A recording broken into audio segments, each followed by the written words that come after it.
नौकरानी एक घर के लिए कितनी जरूरी होती है, आइए देखते हैं। अरे बहू, ये देख, सारा साबुन बर्तन में रह गया। ये नौकरानी कोई काम नहीं करती, गंदा काम करके चली जाती है और ढेर सारा पैसा ले जाती है। अरे मम्मी जी, उसने तो साफ किया ही था। मेरे ही हाथ से इस ग्लास में सर्फ गिर गया था। अरे बस कर झूठी, उसे बचाने के लिए सारी जुगत लगा ले, लेकिन मैं तो इसे निकाल कर ही रहूंगी। हमारे जमाने में ना कोई नौकरानी थी और ना ही ये चिकने बर्तन। चूल्हे के जले बर्तनों को राख रगड़ कर साफ किया करती थी मैं। अरे माँ जी, मैं कहाँ बचा रही हूँ उसे। और वैसे भी आजकल नौकरानी जरूरत नहीं, स्टेटस सिंबल बन गया है।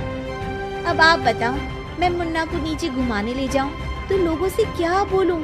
झाड़ू पोछा खुद लगा रही हूँ। लोग सीधा यही पूछते हैं कि कौन सी नौकरानी काम कर रही है तेरे घर पर। अरे बस कर, ये भी कोई बात होती है?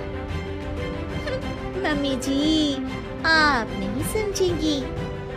शाम को नौकरानी घर आकर काम कर ही रही होती है कि सास को कहती है, माँ जी, एक बात बोलूं, बुरा न मानना। अरे वैसे तो मुझे तेरी शक्ल ही पसंद नहीं है, बात क्या खाक पसंद आएगी। अरे माँ जी, सुन तो लीजिए क्या कह रही है। तो मैंने कौन सा उसका मुंह पकड़ लिया है? अरे माँ जी, वो लाल साड़ी पहनती हो ना पहना करो। सास का गुस्सा अब तो 7वें आसमान पर होता है। अरे वाह जी वाह, क्यों ना पहना करूं? और तू होती कौन है ये बताने वाली कि मैं क्या पहनूं क्या ना पहनूं?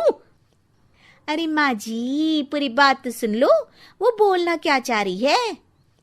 अरे बुरा न मानो आंटी जी।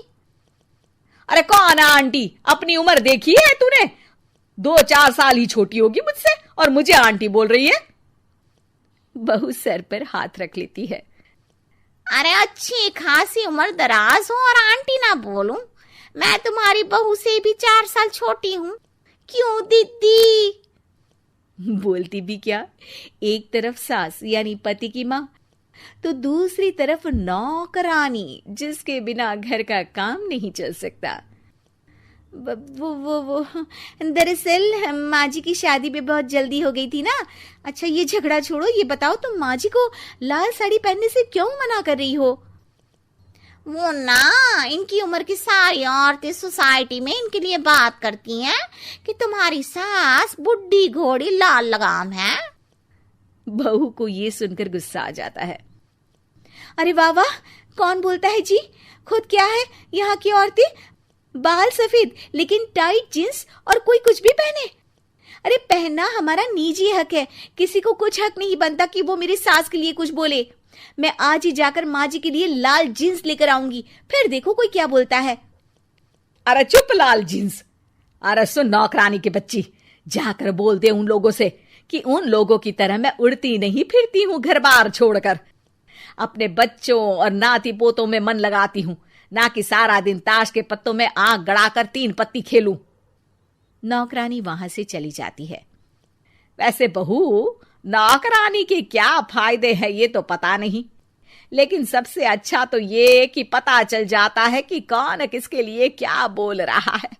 सोसाइटी में तेरा नौकरानी रखने का इरादा बिल्कुल ठीक था। अगले दिन उन लोगों के घर की बेल बजती है। बहू दरवाजा खोलती है कि सामने कुछ औरतें खड़ी होती हैं। अरे बहू, कहाँ है तेरी सास? बुला जरा। अरे बहन जी, आप सारी एक साथ आइए आइए, कैसे आना हुआ? अरे 3 पत्ते खेलने आई हैं, क्यों खेलोगी? क्यों नहीं, वैसे भी बड़े दिन हो गए, एंटरटेनमेंट हुआ नहीं। बहू जा जाकर पकोड़े तो बना ला। अरे बस करिए, आगे कुछ पीछे कुछ। वैसे तो कहती है कि परिवार पर ध्यान देती है, हमारी तरह 3 पत्तियां नहीं खेलती। हमने कौन सा परिवार छोड़ दिया? सास सक पका जाती है। अब ये किसने कहा? मैं तो कहती हूँ कि मैं भी थोड़ा बाहर निकलूं। आपने ही तो कमला नौकरानी से ये सारी बात की थी। सास और बहू को अब सारी कहानी समझ आ जाती है कि सोसाइटी की औरतें क्यों भड़क रही हैं। माफ करिए आंटी, मैं छोटी हूँ, लेकिन फिर भी पहले तो आप लोगों ने माँ की लाल साड़ी का मजाक उड़ाया था ना। हाँ हाँ उड़ाया था, लेकिन उससे पहले तो तुम लोगों ने हमारी जीन्स के बारे में बात की थी। अरे क्यों ना पहने हम जीन्स, तुम्हारे पैसों की थोड़ी ना है। सास और बहू सर पकड़कर बैठ जाती है। देखा बहू, ये खेल कर गई तेरी नौकरानी, यहाँ की बात वहां तो वहां की बात यहाँ। दोनों किसी तरह औरतों को समझा बुझाकर घर भेजती है और कसम खाती है कि नौकरानी को नौकरानी ही रहने देंगी।